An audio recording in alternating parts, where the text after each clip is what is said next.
Just a reminder.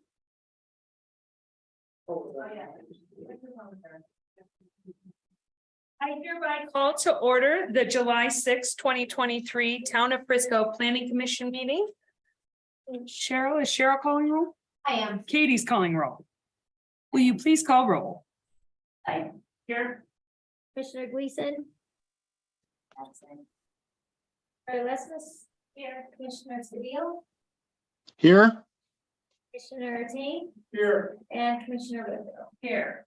Thank you very much. At this time, we will do a swearing in of our newest planning commissioner. So I'm going to turn it over to you, Katie. All right, I'm gonna have April, I believe you all went through this when you started too. She's gonna repeat after me. I state your name. I, April Connolly. Do affirm that I will support the Constitution of the United States, Affirm that I will support the Constitution of the United States, the Constitution of the State of Colorado, the Constitution of the State of Colorado, and the laws of the State of Colorado, and the laws of the State of Colorado, and will faithfully perform to the best of my ability and will faithfully perform the ability, the duties of the office of planning commissioner, the duties of the Office of Planning Commissioner. upon which I am about to enter. on which I am about to enter. Thank you very much, April.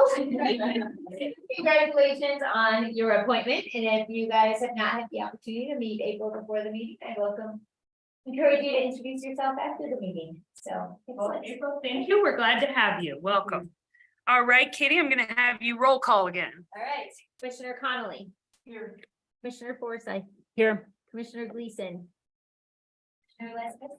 Here. Commissioner Seville. Here. And Commissioner Tain, Here. and Commissioner Whitfield. Here. Thank you so much, Katie. At this time, we're going to move to minutes. Cheryl distributed the June 15th, 2023 Planning Commission meetings. Any comments, corrections, or do we have a motion to approve? I'm going to approve the minute. June 15th. June 15, 2023. I'll second that. All in favor? Aye. Aye. Wonderful, thank you. So at this time, I will open up the floor to public comment for items that are not on tonight's agenda. If you are here to speak on 602 Galena, you will have an opportunity to do so. So if there's any members of the public that would like to make public comment, now is your opportunity. Please step to the podium, state your name, address. If you are online and wish to make public comment, please raise your hand.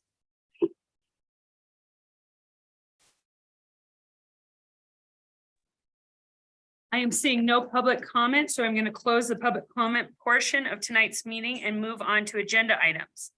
We have one agenda item, which is planning file number MAJ-23-0007, a sketch plan review of a major site plan application for a residential development consisting of 48-unit multifamily development. All units are proposed to be deed restricted, affordable units located at 602 Galena Street, lot 13, 14, 15, 16, 17, 18, 19, 20, and 21, block 3, town sub. Applicant Tim Sabo, Alan Guerrero Architecture on behalf of Town of Frisco, the property owner. Katie, are you? Madam Chair.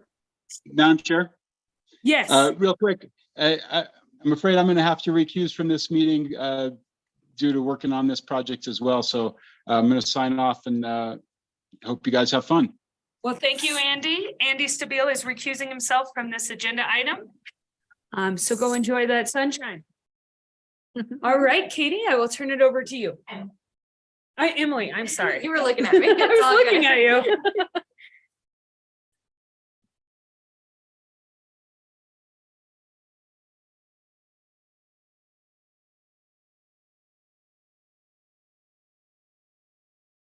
Slowly.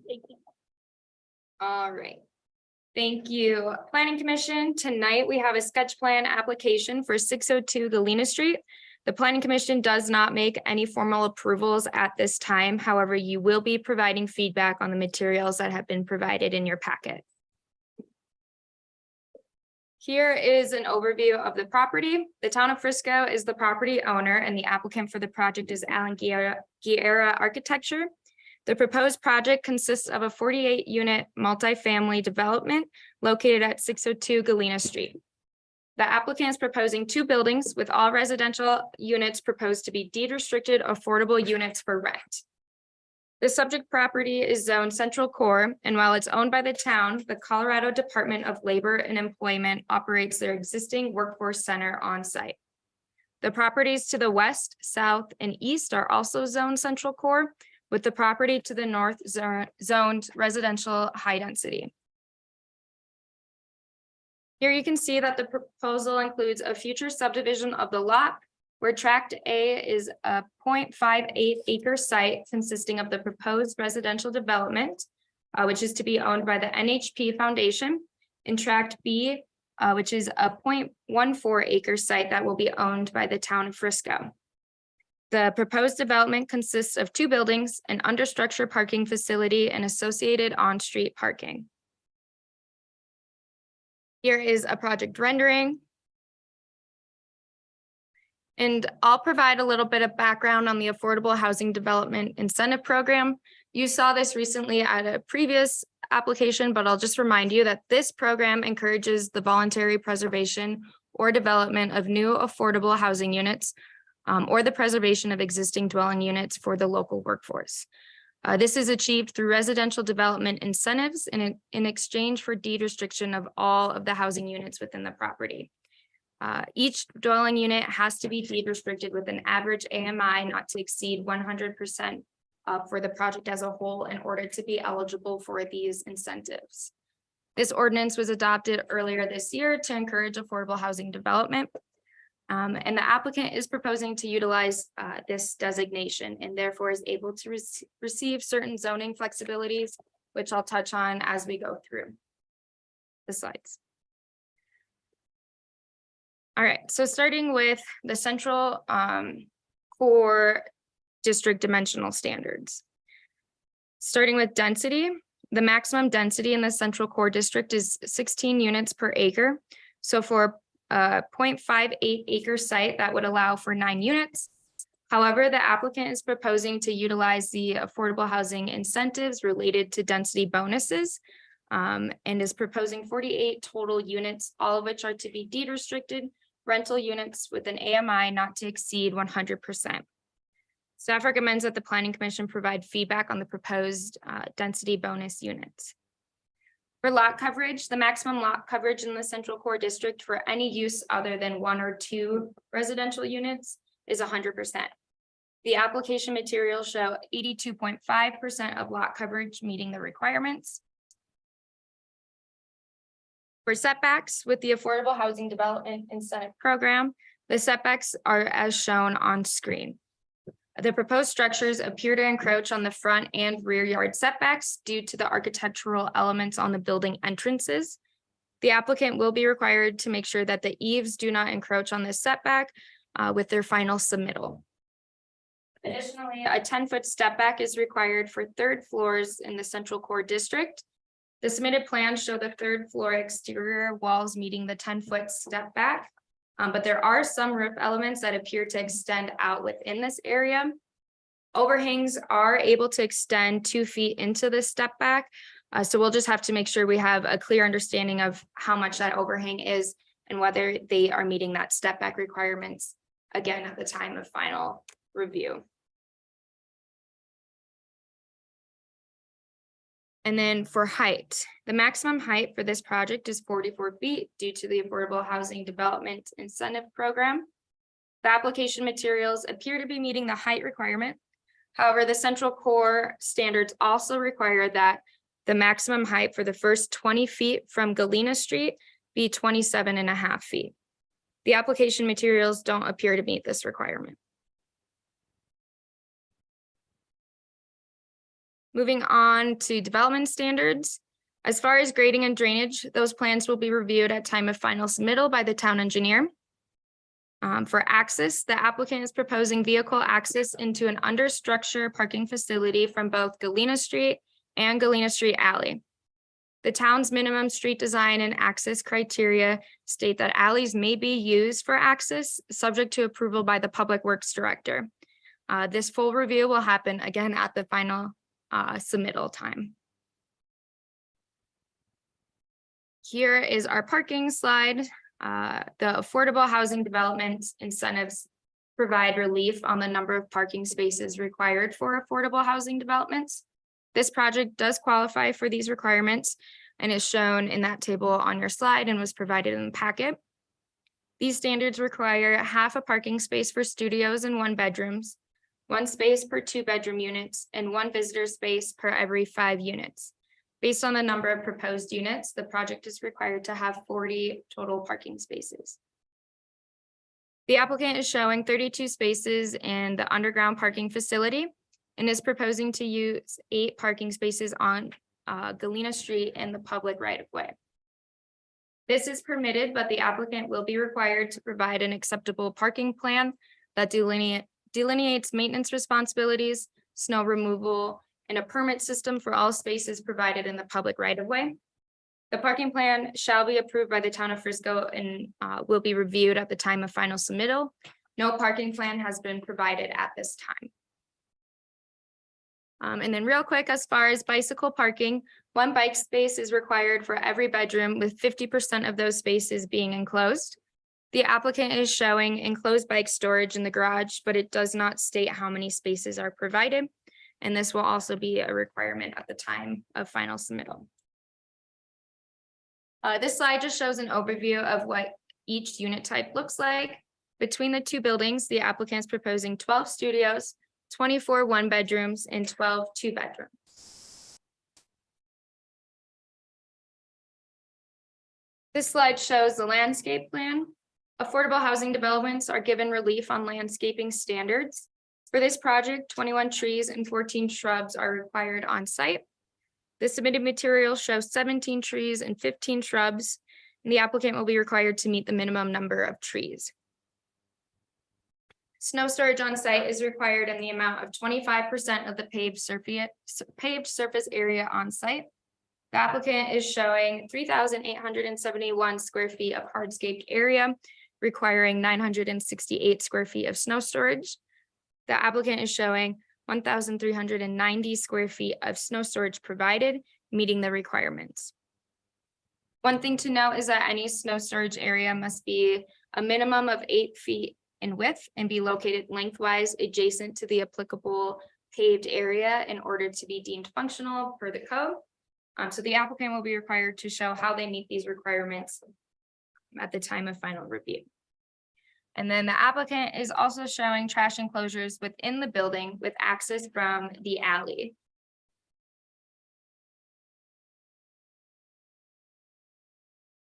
Moving on to the facade standards, the proposed buildings demonstrate building articulation through the use of at least 2 of the 7 techniques as outlined in the code.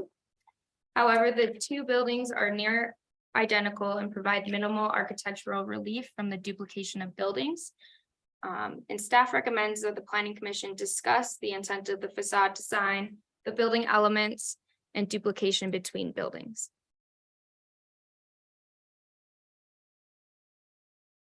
Building materials include horizontal siding in a chestnut color and vertical siding in a Terra bronze color, and uses a variety of building materials on all facades. The proposed roof forms generally deposit snow away from the parking areas and walkways and are a combination of pitches including 412, 612, and 1012, meeting the requirements. The application materials show charcoal asphalt shingles and matte black metal being used as roof materials. The application is meeting the building material and roof requirements. And lastly, we have bulk standards. So per the regulations set forth in the Affordable Housing Incentive Program, bulk plan encroachments are allowed up to the ratio of 500 cubic feet per 10,000 square feet of lot area.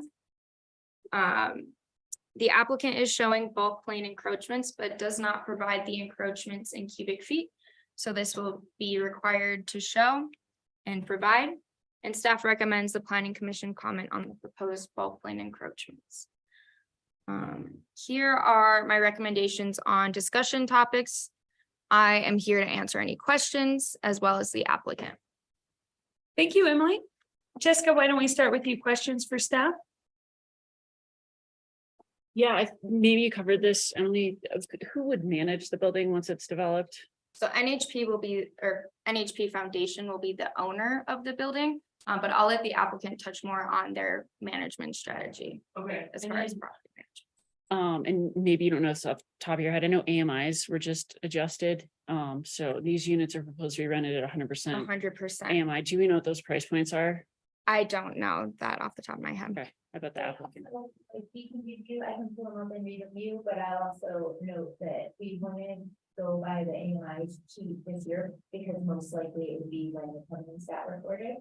And so we have new AMI counts in 2024 values, so the values today wouldn't be locked in. Sure, yeah, but it would be every year, right? The Like, change. Yep. yeah. But yeah, do you So- wanna? yeah, I was just curious, like what they are now. Not, isn't it an average of 100% AMI? So that's the requirement to be eligible for the incentive program. Right. The applicant is proposing not to exceed 100% AMI as stated. On average. Yeah, well, they're not proposing to exceed 100% AMI at all for any of the units.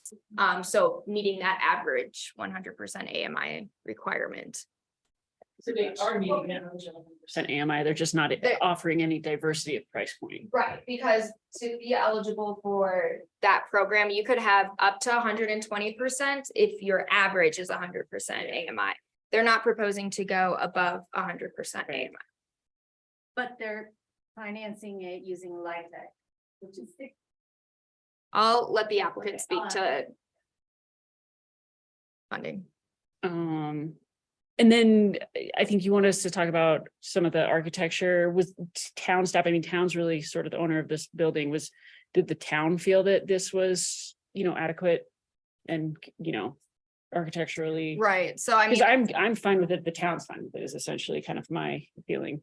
as We want to make sure it meets the code, so we are interested in our application, especially, primarily the main points that we brought up with concerns that staff had. We wouldn't say we're against it, however, we wouldn't say, we want to hear from the planning commission to support it, because it is really important. As a town project, it still meets our code, and it has your feedback as far as if you think it is, especially the implementation of units.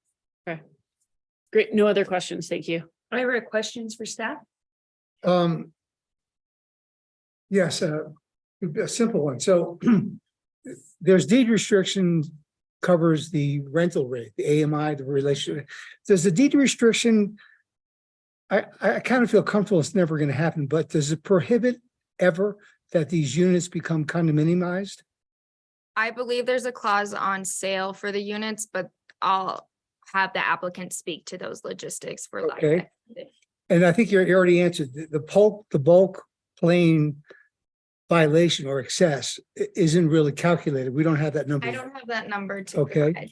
And then we also mentioned that there's going to be a street parking plan for the 8 spots that go on. Is this new territory, or could we look back? Are there other, have there been parking plans in previous developments? There have been parking exceptions for Main Street properties that, but public right of way.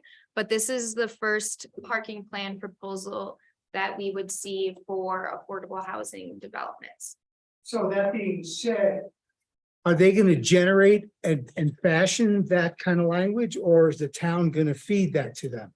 They will have to propose a parking plan and the town will have to approve it. I'm done. Lena, any questions for staff?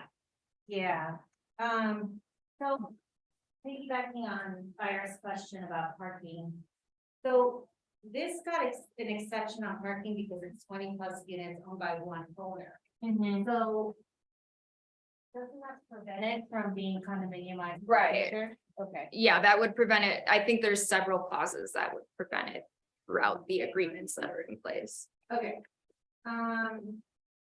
So yeah, I have a question about the template of the on-street parking on Galena, because I don't get why, so I'm guessing this is from the complete streets plan?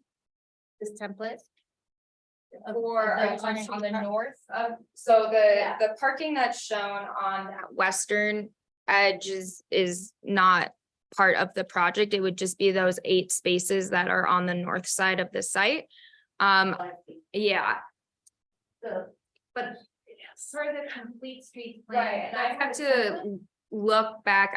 I don't know. I don't believe so. We don't have a design for Galena Street at this time for complete streets. As far as template, I can look to see. Okay, How because I mean, we don't have any, I feel like most of the on-street working on our streets are diagonal or parallel. Right. So, anyway, okay. Have anything in the code about the length of the ridge line of the building? 'Cause it seems like there's one big long ridge line along. Right, so that's for non-residential developments that has that specific language. It's not stated in the residential development standards, and this is 100% residential. Okay, and then, same question, if you pull up, I think you had one of the 3D renderings, did you? Not sure you did. I only had this sketch rendering. I can pull up other ones. There's a couple of ones in the packet where that corner element is just like creates a super boxy appearance of the building, and again, I didn't know there was anything in the code that spoke to that. You would have right. All right, and then my final question, or I have two more. Is the parking, the underground parking supposed to be screened? Or is it required to be screened? Or is I it can look allowed at to- the exact language that we have for under structured parking facilities. I know we'll have to look at definitely the grade and the slope of that. I think there's something Yeah, about there's screening that something it's, I think the town comes right away. Right, so, okay. So anyway, okay.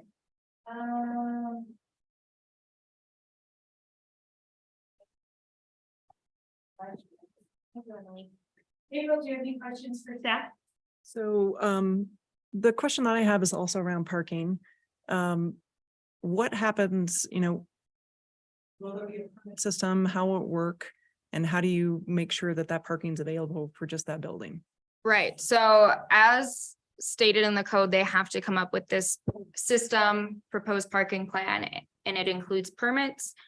I don't have their proposal at this time, so we don't have anything to review specifically as far as what that looks like right now. It's something that they'll have to submit, and that we'll review and work with Public Works, town staff, and see if it's a feasible logistical plan. Yes. Sorry, Emily, there was mention of some benches. I wasn't sure where those were. I'm not sure I included benches. I'll have the applicant speak to that. I'll have to have, but if you go back to that previous slide, so, or if you go to the landscaping plan that you showed somewhere, this, yeah. What is the area that is in the Galena alley? In between the entrances?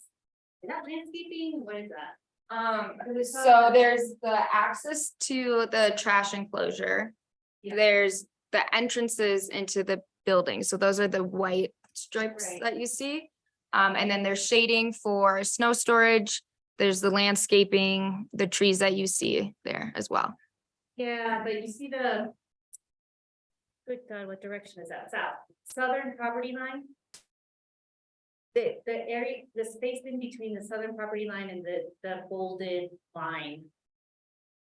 That's town right away, right? Or no, or yes, that's town right of way. The property line is that, The one line, this one north of the bolded line. I guess I'm just wondering what's that's shown right there. Is it just like ground cover or what? It looks like it's part of the landscape. yeah, I'll have the applicant clarify. I don't know without looking at the plans exactly what that outline states it is. Any additional questions for staff? I have no questions for staff either. They've been asked. So at this time, we will turn it over to you, lovely ladies. Go ahead. Right.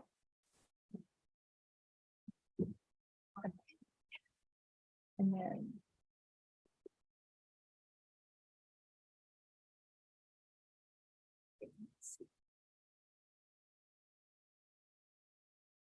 I think you have to let me still.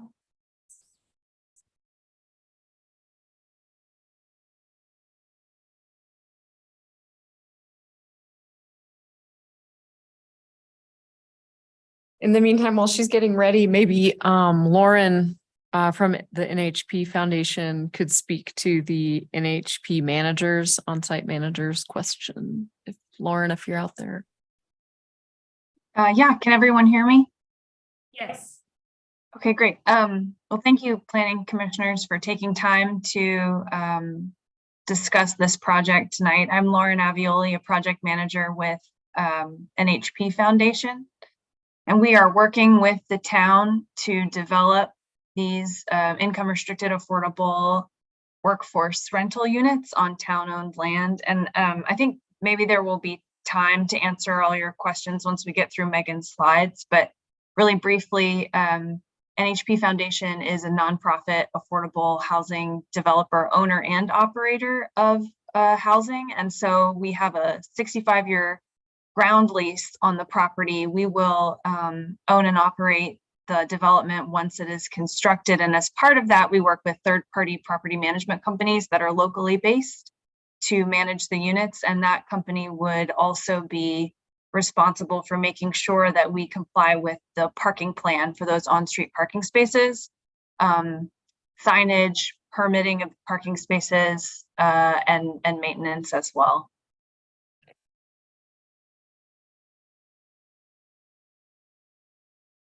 Thanks, Lauren.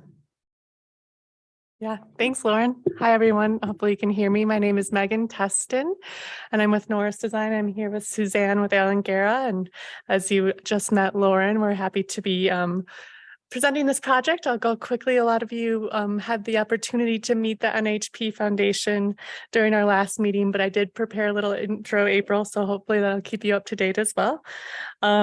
This is for 602 Galena. And it's 100% workforce housing. So I'm happy to be standing here saying that. It is currently town-owned land and it will remain town-owned land. It's a partnership and a development agreement with NHP Foundation and the town that got us to this place. Come on. Okay. Just a little leg. So again, this is just a really quick slide, just kind of reinforcing the need for housing in our community. And the current demand requires 3,000 additional units, and that's not looking into the future. That's our current demand in the county. So I just wanted to kind of highlight that. This is also probably a good time to focus on the previous AMI questions regarding the mixture, and I can let Lauren talk specifically to the mixture, but this is going to be LIHTC funding. So we will be actually quite a bit below the 100% AMI in order to get the funding for LIHTC. So we'll be looking at kind of closing the gap on some of the lower ends of the AMI spectrum. Again, this is just a little bit on the NHP Foundation. They are a nonprofit. They do affordable housing only. And they do that around the country and they do it really well. One of the things that they do is they make sure that they not only develop it, but they manage it and run it too. So that's kind of the presentation that we're seeing here today in terms of how this would be long-term managed for rent. And then just a little more background. There is a development agreement. The town and NHP Foundation have been talking, as well as the county, business owners. There's a lot of conversations that have happened to get us to this point. And a really quick kind of overview for you. I did state that we are doing low income house tax credits to do housing. And with that, there's an application process that we're going through concurrently with this planning process with the town. So right now we're both looking for approval from the town during entitlements, but we're also looking at getting our LIHTC application in on August 1st. So that is the deadline for that LIHTC application for right now. And as all goes well, we'll be breaking ground in 2025 is the goal. This is the site as currently is, just to kind of orient everyone. So right now there is quite a bit of parking that's provided on the surface. And so it's just kind of important to show that this is an infill site. And a little bit more on the site context, just looking at the different half-mile to mile radius from the site, it really is in the heart of Frisco. You can walk to a large majority of the town within 1 mile. It is also very close to a number of public transit stops to get you both to the transit center as well as directly to Breckenridge and Copper. Again, just a little bit closer looking at where the site is in relationship to our downtown and our main street. You can see that we sit really at kind of the easternmost edge of downtown in between Galena and Main Street. And here's our site. Really, I wanted to just reinforce that we can easily make landscape requirements on this. So that is something that we can make sure we do. And to your question, Lena, about the material shown in the right of way, that's something we'll go back and forth with Public Works on and make sure that it's something that the town is comfortable with. But right now we're showing a couple of different variety of mulch types in there. And that's with the intent to be green and to not put sod in unnecessary places, but to have a very xeric landscape. So we'll keep moving forward with them as we further develop that. And there are some benches shown, kind of hard to see on this, but kind of but right by the alley, there's some stone benches. We'd want to make sure we just had a place for people to wait in case they were getting a ride somewhere, just wanted to hang out. So that's what where the benches are on both Galena Street and the alley, kind of on the inside corner. Parking. So yes, as Emily mentioned, there's a lot of questions we've had. Right now, we are looking at parking underneath the 2 buildings and then having the 8 visitor spaces kind of in that blue, or it kind of looks grayish on this screen, along Galena Street. And we will be working with the town to develop a parking plan. Right now, our plan would include everything being managed through that rental company, as well as signage on site. And there would be a maintenance agreement too regarding private snow storage that would be operated for those spaces in the winter, so that we know that they're being taken care of and it's, you know, not on the town's watch to plow those spaces, but to work with the rental company to make sure that that is addressed properly. And then you can also see that there's a number of additional spaces that will be going in around the block. And this parking layout is taken from a template from the Complete Streets. And we are also happy to continue to develop that with the town if we want to change it. So I know I'm going kind of fast through the parking, but we can come back to it if there's additional questions. And I will turn it over to Suzanne to talk through anything you might want to hear about the architecture. Thank you. Yeah. Just hit the down button. That'll get into the next slide. Okay. And then should Lauren speak to the numbers or no? Yeah, I think so. Okay. Lauren, we do you can want to have speak to questions. the percentages? Sure, right now. AMI, sure. Yeah, okay. I think that there were some questions from commissioners regarding the affordability levels of the unit. And while it's true that none of the units will exceed 100% AMI in compliance with town code, as Megan stated, we will be hitting significantly lower levels than that as part of the low-income housing tax credit program, which will be our main funding source. So we do have a mix of units from 30% AMI up to 80% AMI, that's area median income, averaging 60% of the area median income. And so those rents look something like, for a studio at 30%, it's $513. At 60%, it's $1,095. At 80%, it's $1,483. So those are the rent limits that we would be meeting. I think about 5% of the units will be at 30% AMI, and another third at 50, almost 40% at 60, and the remaining quarter at 80. So we're trying to serve a broader swath of the community, from extremely low income up to 80% AMI. Regarding the deed restriction question, we are working on an affordability covenant with the town that is currently just still in draft form, but would be finalized for major site plan approval. And there would be stipulations in there to prevent, like condo conversion from these things being resold at market price. But we do not yet have a final affordability covenant on that. And then I think someone might have asked about if parking would be free, or maybe I misheard, but parking for the residents would be included in their rent. There would be no additional parking charge, and residents would be issued parking permits, again, by that property management company.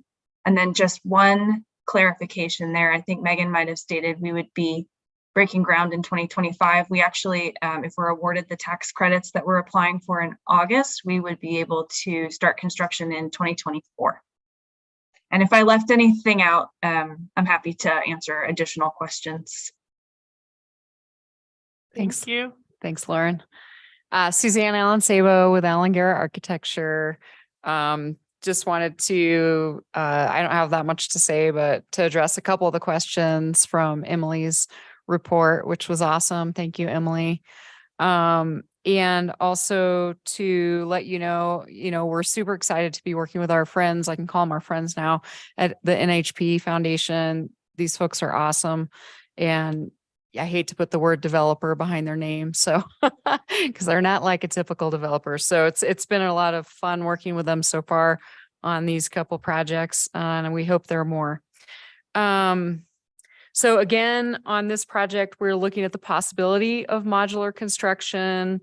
We are also working on some modifications to meet those setbacks with those roofs, and we're actually looking at possibly kind of changing our footprint slightly to make that happen, like shifting the building back and doing a U shape rather than the two straight buildings and having one building instead of two. But I mean, it's going to look fairly similar, but I think that some of these adjustments are going to be definitely a positive on several fronts. There'll be much less duplication as well. So I think that will help us on two fronts with the setbacks and the duplication.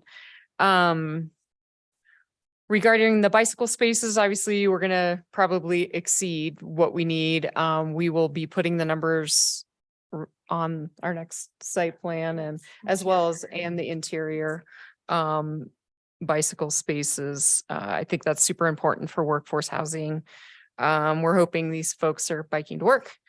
And then finally, regarding the cubic footage of bulk plane encroachments, we will definitely get you that next time. And our new adjustments that we've been working on have reduced that significantly. So I hope that we come back to you with almost none or none. So thank you. Let me know if you have any questions. Yeah.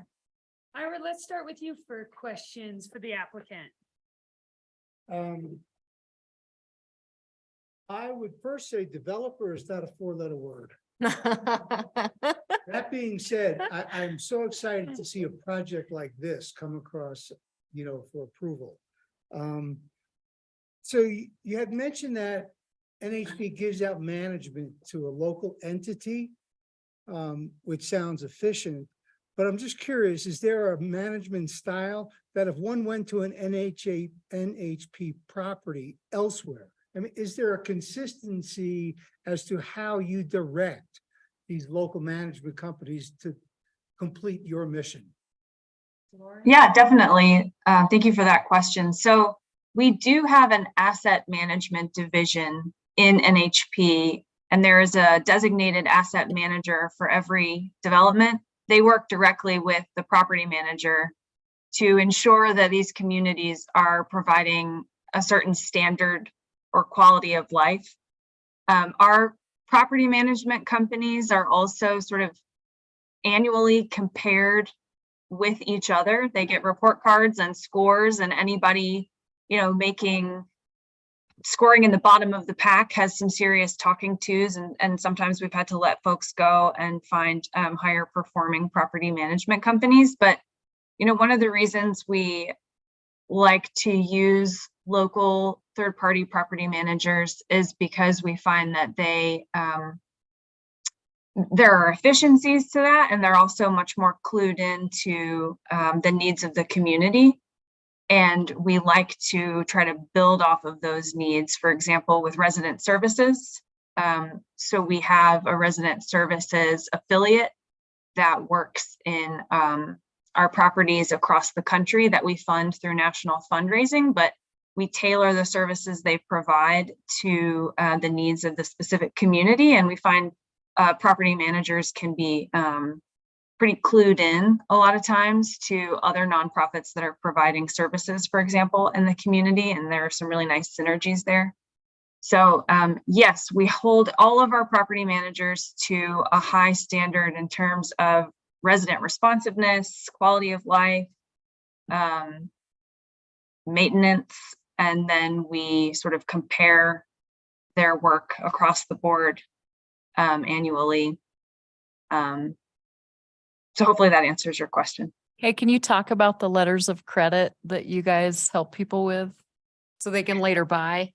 Oh yeah, so that's one of our resident services programs, and we do separate like every well, most, I think, affordable housing providers, property managers are not providing resident services and vice versa, so that people feel really comfortable coming to a resident services provider with an issue. But you know, they do work together. So our resident services coordinators offer a variety of programs depending on the community, from aging in place to after school programs for kids to financial literacy. And so one of the things we've done with financial literacy programs is not only help folks understand ways that they can save or grow their income or plan for the future, but also we've reported on-time rental payments to credit reporting agencies so that people can build credit, a credit history. And if they want to, they can transition from renting a unit to owning a home as they grow their income and build that credit history. So that's what we've done on the resident on the resident services side.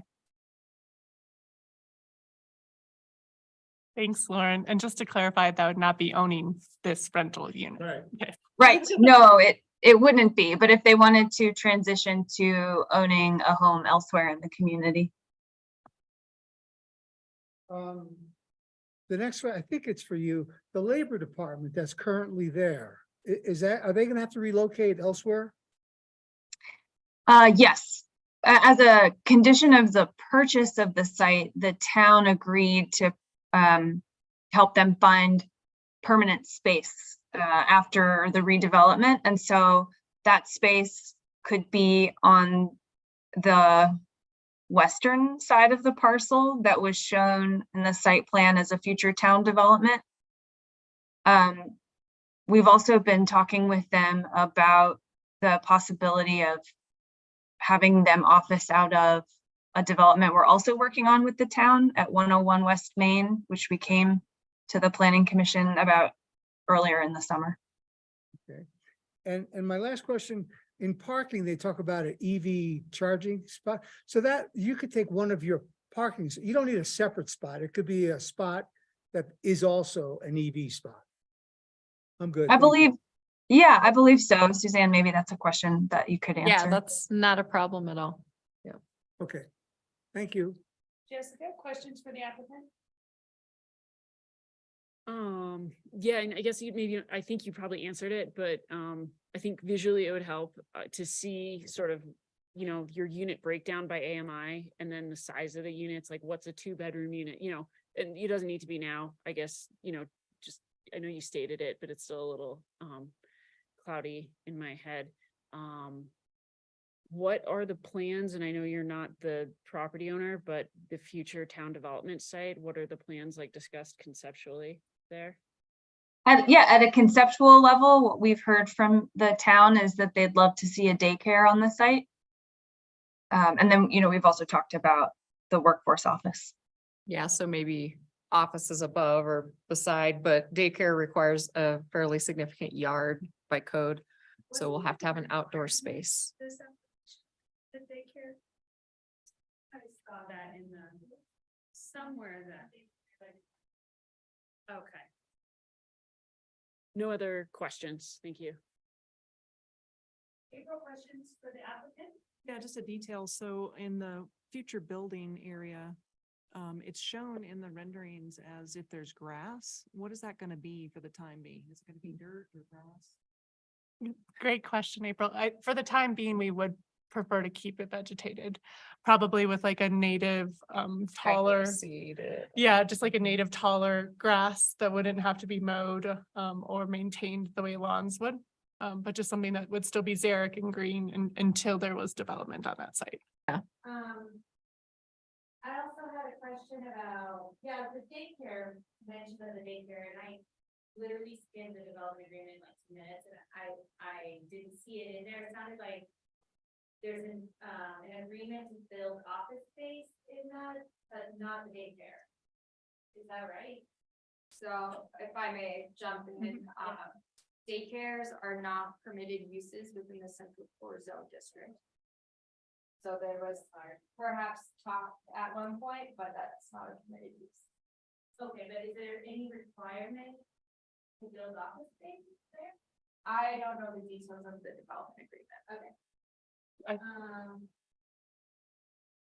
So you said can you talk about the builder? Who's building these? So we're not 100% sure yet.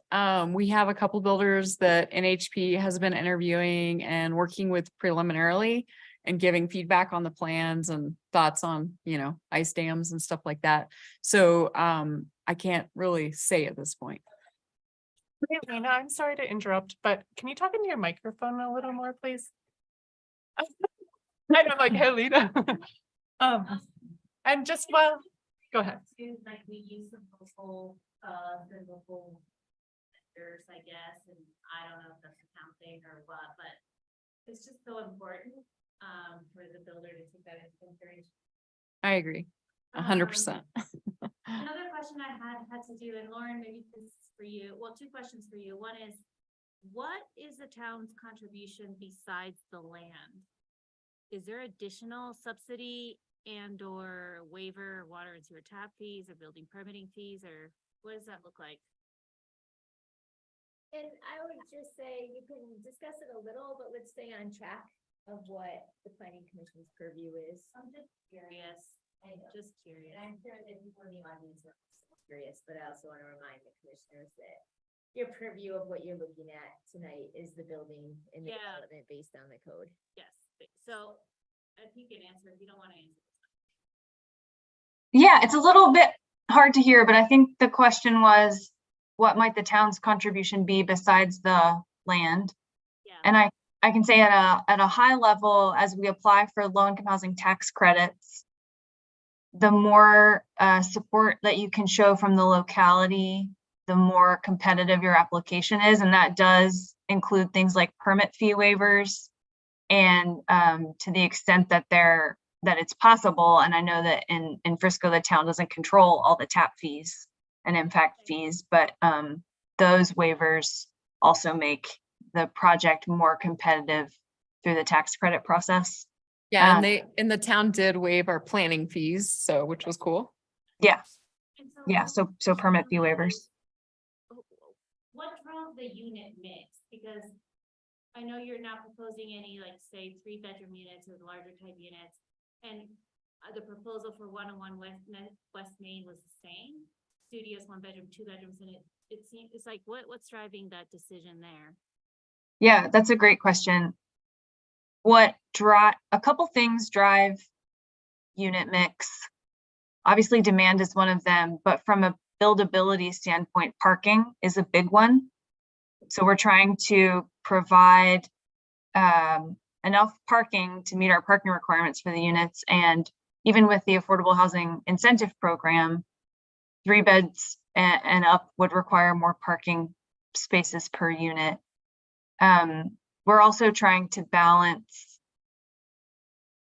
collecting enough revenue to operate the building. And so the more units that we can have, the more the more revenue we can generate, the larger a conventional loan we can get, because that's also part of this, not just the tax credit equity.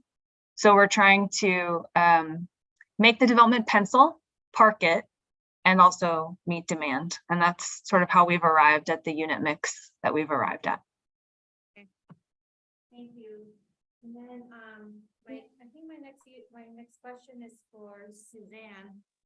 And that is, so the north elevation, or Galena is the north elevation.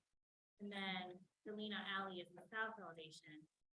And it just seems like those two elevations aren't really given a lot of precedence. I don't know if that's the right word, but you know what I'm saying? Like the street level facade doesn't seem to have much to it. And then the south facing facade where you can take advantage of all the light also is kind of like, I don't know. So this is very schematic. And like I said, we've been working since we submitted this. We've done a lot of work on these drawings and it's changed significantly. So I think then next time you see it, you're gonna think it improved greatly. So, yeah, but I agree. And I think, I think the duplicity is not the best. I think it's not serving our community well. So. But you think that next time you need to hide all the setbacks? Yeah, the Galena Street setback was a surprise. So, I didn't know about that. So, until I got the documents. So, but anyway, we're working on that. Yep.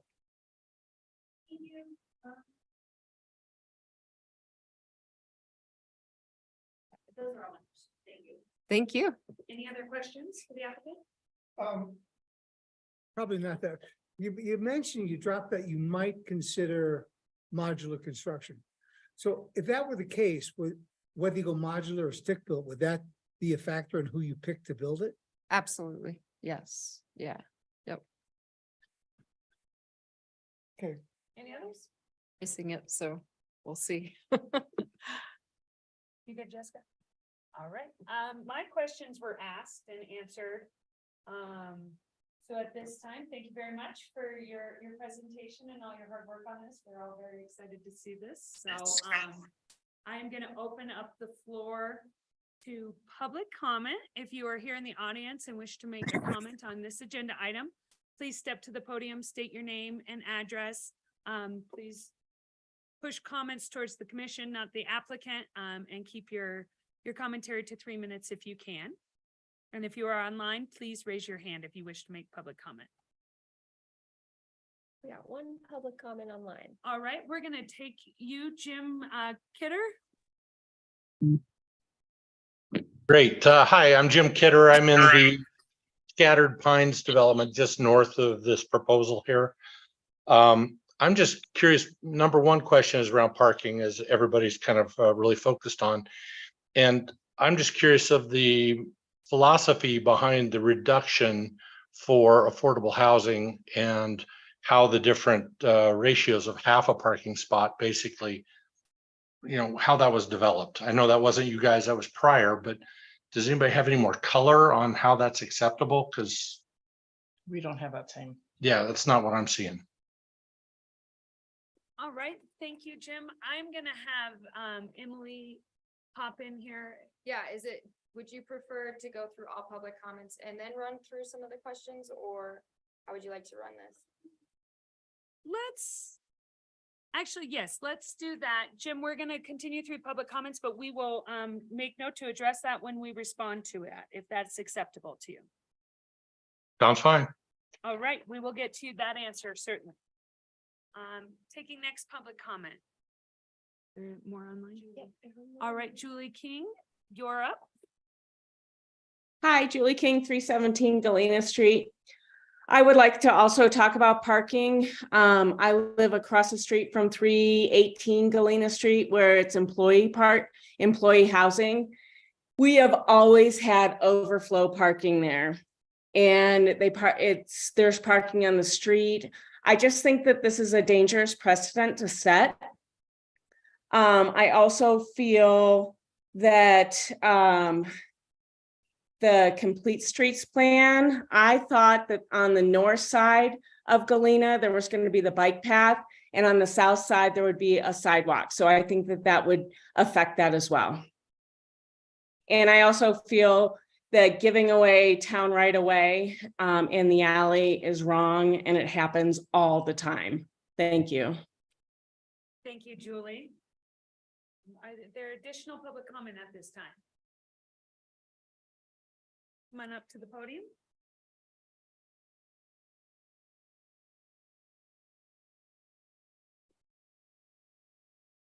I gotta get this to get the numbers right. My name's Tom Rygrock. I live at 6475 South Ivy Court in Centennial, Colorado. We've been an owner of one of the Scattered Pine condos across the street from where your project is for 18 years. And before I just make a few comments, I want to thank all of the Planning Commission people for their involvement in doing this. I was really impressed with the Frisco Community Plan is what it's called, and the detail that's in there and the substance that's in there. I was impressed with that. Also, I'm retired. So when I put down my name and address on the paper, I put down 2 topics to talk about. And the first one was parking. So I just make a couple of comments on that. And the second one was Track B, which is the part of the land right now that the city owns that isn't really defined yet for development, I don't think. It's to be determined, I guess. Certainly, as far as the Track B is concerned, I'm certainly interested in what goes there and what happens. It's street just on Main Street, as you all know. There's lots of parking there and stuff. So potential if you just follow the parking row down from Main Street by that restaurant that's there. So, but I'm just interested in that small lot, what happens there. As far as the parking is concerned, Scattered Pines, in the time I've owned there, we don't have any signs yet to discourage parking on our property. We don't have any fences up or any barriers, so our grass goes right to Galena Street. And so our concern certainly would be that when you do the math, my concern, I'm talking personally, not for the homeowners association. My concern is when you do the math on the number of units of parking spaces, and 10 of them happen to be visitor, and there's 48 units, the math to me feels difficult to understand. There's 28 or 30 underground parking spaces that are there. And then it looks like there's 8 that go into the building off of Galena that go into the building. So obviously, maybe having listened tonight to the conversations, it sounds pretty precedent setting as far as doing parking like that in Frisco. So, so we're certainly would be interested in any other parking alternatives, but also just would be concerned about the perspective, the negative impact it might have with cars and our property, so which is across the street. So, and that's all I've got. Thank you very much. Thank you. Are there additional public comment here in the chambers? Are there additional ones online? I thought I saw one. Yeah, Joan. Joan, you're up. If you'd like to make your public comment at this time, please state your name and address. Hi, this is Joan Scott. I own property across the street at 601 Galena. I've owned property there for 27 years. And I would just like to express my concern for, well, let me acknowledge first that I do want to make it clear that I understand and agree with the great need for the affordable locals housing. So this is, you know, in concept, this is great, and how many units it could provide, but I just have great concern for bringing this type of density to the town core when there seems to be over the years and in most recent years, quite a problem with traffic, and the amount of traffic now on Main Street, and to add 48 units in like the town core area just seems to be such an extreme amount. I'm curious if other areas were looked at, such as an area, I would say similar to like County Commons area where it is close to town, on the bike path or by the bike path, easily accessible for people to bike, locals. It just seems like an area like that would be much more conducive to such a quantity of units that this is providing, right in such a dense area already for the town core. So that's my comment. Thank you. Thank you very much for your comment, Joan. Jim, did you have another comment or just waiting for that answer? Jim Kidder.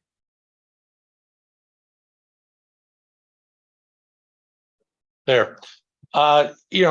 Basically it's the same issue. It's around parking and the precedents that it sets. And it seems that a huge amount of parking is being thrust upon the street level versus, there's, 0.14 acres of tract B that could be used for parking on site.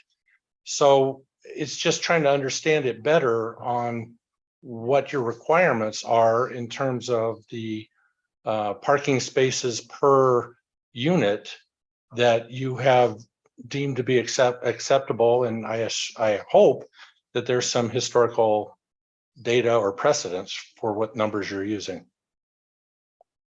Great. Thank you, Jim. Are there additional comments online or? Oh, we have one more public comment here in the chambers. Hi, I'm Debbie Reed. I'm also at 601 Galena, Scattered Pines, about 10 years. And I just wanted to kind of emphasize Joan's comments. Everybody's aware of the parking concerns. My great concern is the traffic. Just today, on a Thursday morning, I went up 6th to turn left on Main. I can't even tell, I don't know. It was at least 2 minutes. And so I'm just really concerned about, what kind of plans the city might, or whoever it would be, the city, county, to do something about the traffic. Because with that density, it's really concerning how much additional, like I said, I couldn't turn left for at least 2 minutes. And when I did turn, I probably shouldn't have quite turned when I did. So, just would really like to hear something about how traffic in that area will be addressed with that much density. Thank you. Comment? Are there any additional comments online? All right, I'm going to close the public comment portion of this agenda, and we're going to turn the floor over to Emily to kind of address how that parking is calculated per Jim Kidder's comment. Julie, Tom, Joan, Debbie, and Jim all have concerns over parking. So Emily, please, the floor is yours. I can start with some of the parking concerns as far as how those numbers came about. This was adopted in the UDC earlier this year to incentivize affordable housing developments, and with that came relief on parking. And so to answer as far as has this been done before, not in the town, we don't have an 100% affordable workforce housing that is utilizing this parking number and standards. There are options for overnight parking, such as the kayak lot and other places in Frisco that have been utilized. And I also think that having trails and the bikes and the public transit has been a consideration when developing that ordinance revision. I do think this is, like I said, it's going to be a new challenge and something that will have to be worked through as far as solutions as challenges arise. And I think the town council has been prepared for that and creating conversations to help with that. As far as traffic, specifically in the downtown area, which includes Granite and Galena area and Main Street, we do have our complete streets plan, which has helped to facilitate all types of traffic as far as vehicle, pedestrian, bicycle movement patterns that will ultimately hopefully help facilitate traffic patterns. Great. Thank you very much, Emily. At this time, we're going to move on to commissioner comments. Would you mind putting back up?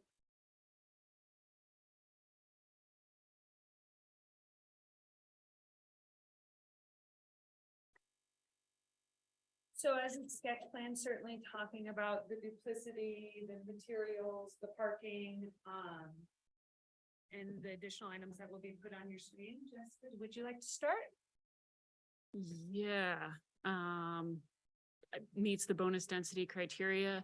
In terms of the proposed parking, you know, we heard a lot of concerned people. It absolutely is precedent setting. And I would say finally, you know, it's an anomaly that Frisco is as dense as it is and does not utilize the right of way for development, for parking. And what better example to start than one that's, you know, deed restricted affordable housing complex. So, I mean, it's great to see it happen. The project at 318 Galena, you know, parking on the street wasn't allowed. It's happening. So hopefully we can get the regulations in line with what's happening all over. You know, it's probably not going to be perfect this first go around, but I do absolutely think the parking meets what's in the code. And it's finally happening to utilize something that is, you know, a great asset that the town owns. Landscaping good. I have seen Suzanne's designs and I have no doubt she's going to come back with something that's a little more dressed up than what's there. But I think what's there, you know, might meet kind of the minimum of the requirements, but I'm looking forward to see something more. Don't have a concern with the bulk plane encroachments, and I'm pretty sure architecture will be fine tuned. Yeah, again, I'd just like to see the AMI chart and proposed unit mix included with the final application. Parking included in the rent. I know that's not something planning commission would review, but I would like to see that documented somewhere, that is, you know, part of the rent. And I'm so excited to see this happen. So great job to staff and developers, and the whole team around it. Ira? I'll reiterate that I'm very happy to see the project like this come around. I did get a real sense of confidence that you're going to go back. Some of this duplicity is going to be remediated. I think that the architecture is interesting. It's going to be nice. The fact that we're getting 48 units just deserves so much praise. I think it's a step forward. I know that parking is being discussed a lot. There isn't historical data here in Frisco because this is the first time it's being done. I'm glad to see that it's happening in a good way. What has been shown historically is that too much parking is being built in residential projects across the country. And I don't think that we should be building projects for cars. We should be building for people. And, you know, it said we do have the parking on the street, and I think that's going to be where we're going to be looking to take care of some of this overload. I don't think it's going to be as lifestyle changing, as threatening to Frisco as one would believe that we need enough parking for 48 units. Thank you. Lena? Yeah, thank you. This is really exciting to see this come through as 100% deed restricted housing. Fully in support. I'm hope that you are able to work through all the elements of code that aren't being addressed in terms of architecture, because I do think it's important that the project to meet the town code. So with height and setbacks of third upper stories, I do think it's important to meet that. I also think the template on Galena is weird. So for the parking, I don't know if it needs to be that or whatever, but to me, it's a little odd to have parallel parking on one side and parking on the other side. I think we should try to get as much parking as possible. No issues with the landscaping, and no issues with the bulk plan encroachments. I am really excited for the project, and I hope that NHP knows enough to know that the amount of parking provided is adequate. So we've done this all over the country. And we've stated before that really we're providing way too much parking for some of these rental projects. So I'm fully in support. Thank you. April? Yeah, I'll just echo what everybody else has been saying. I'm excited about the project. I'm really happy that we're addressing this as a town. And that we're bringing in some workforce housing so that we can have people actually work and live here. Thank you. Any additional comments at this time? I'd echo everyone's statement. Thank you. You guys do beautiful projects. This is really, really exciting. And if all of these homes got built and we could have everybody living, I love that it's in the town core. I do agree, with Debbie's statement on turning left on Main Street anymore. And maybe that is as simple of putting a couple more four-way stops in, and helping that, I would like to see kind of that duplicity addressed some way, and maybe it's coloring or just little elements that you could kind of make them different, because I know we're trying to keep into a budget and things are very expensive. I would like to see that additional, future development be that child care center, or workforce center, also two things that we really need in this community. I'm going to break a little bit away. I do agree that this is precedent setting, but we changed the code to work and make these projects work. So I do think it's a little bit of a slippery slope with the proximity to Main Street that, it will be put on the neighbors to kind of when there is parking in the right of way, or if it's not management. And if it is the case that it does get those outside, like, how do we handle that? I would like to see that agreement to be more comfortable with it than push it onto the neighbors. I agree that we need houses more than parking, but there's 9 months of winter and people we've seen, though this is a rental project, so it's managed, that makes me more comfortable than an outright ownership project. But when we see that they're told one way, they just park there anyway, and we lack on a town and on enforcement of that. And I think in the future, a lot of these big right-of-ways can help solve that problem. And I think that precedent should be given to these workforce housing over other housing projects if we are to start parking the right of way. But my concern is that we changed the code a lot, and I'd like to see it kind of work that we don't have to ask for these additional things. But that's just my 2 cents. I know there's still a lot to come on this. And so I think the more neighbors and the planning commission can understand what that structure looks like, the easier of a pill it is to swallow, because it can be a slippery slope. But this is going to be a cool looking building. You design beautiful things, and I'm confident that it'll be a happy place for a lot of locals to live, and they can walk to work and bike to work. But I would like to see the code changes work on the project. I know it's hard, but that's my 2 cents on it. But I'm really excited to see this move forward. And if both projects got off the ground, that'd be fantastic. And all of us can agree with that. So we commend you for your work and thank you. And are really excited to see at the next step. Thank you. Thank you very much. All right, we will close agenda items and move on to staff updates. Thanks. I'm gonna move up there again like last time, just because of the microphone. Loudly enough to do it.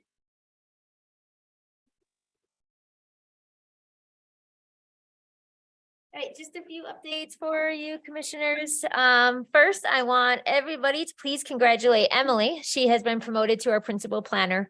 So we are excited that she has grown within the department and she is now our principal planner as of last week.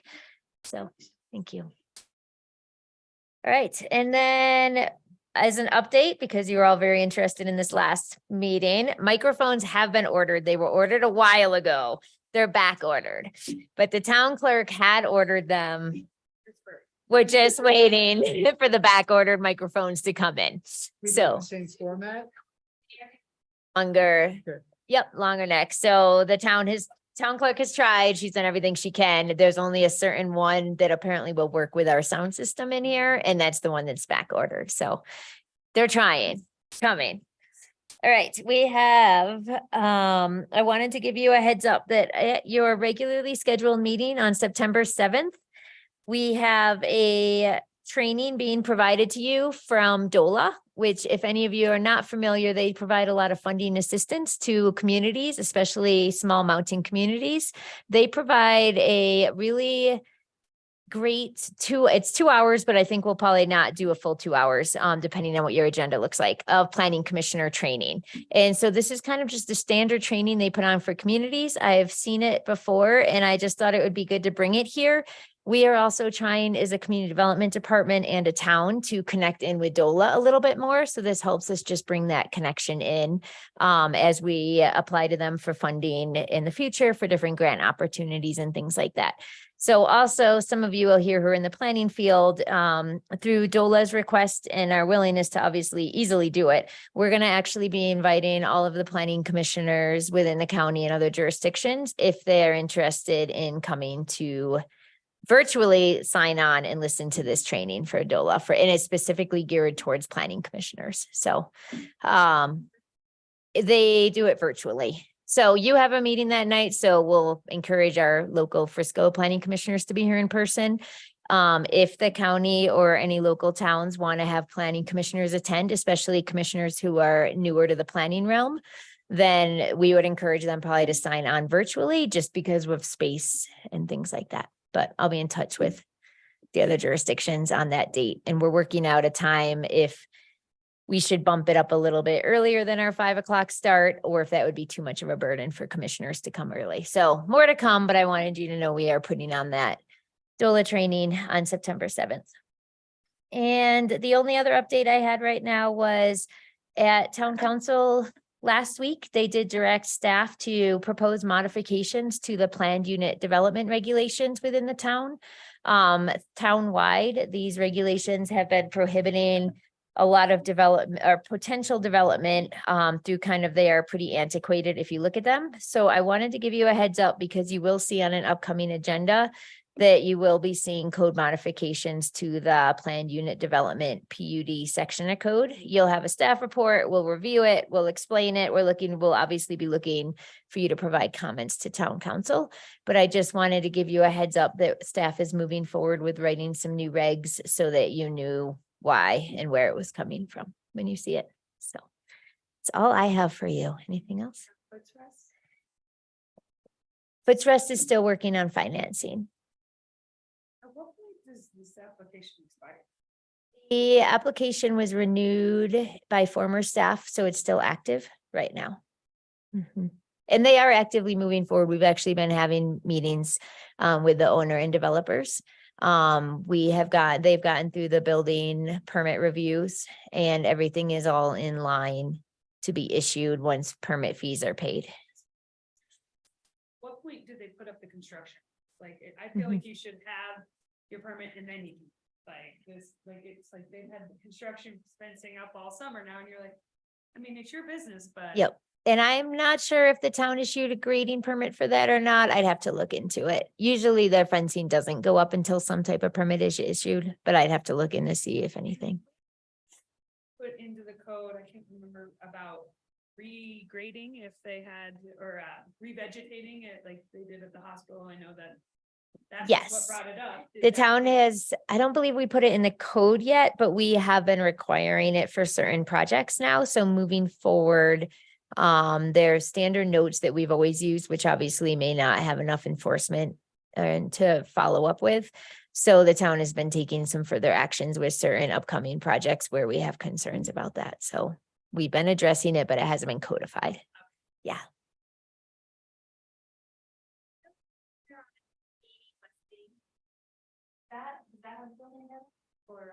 They have reached the point of where they are about to receive a building permit.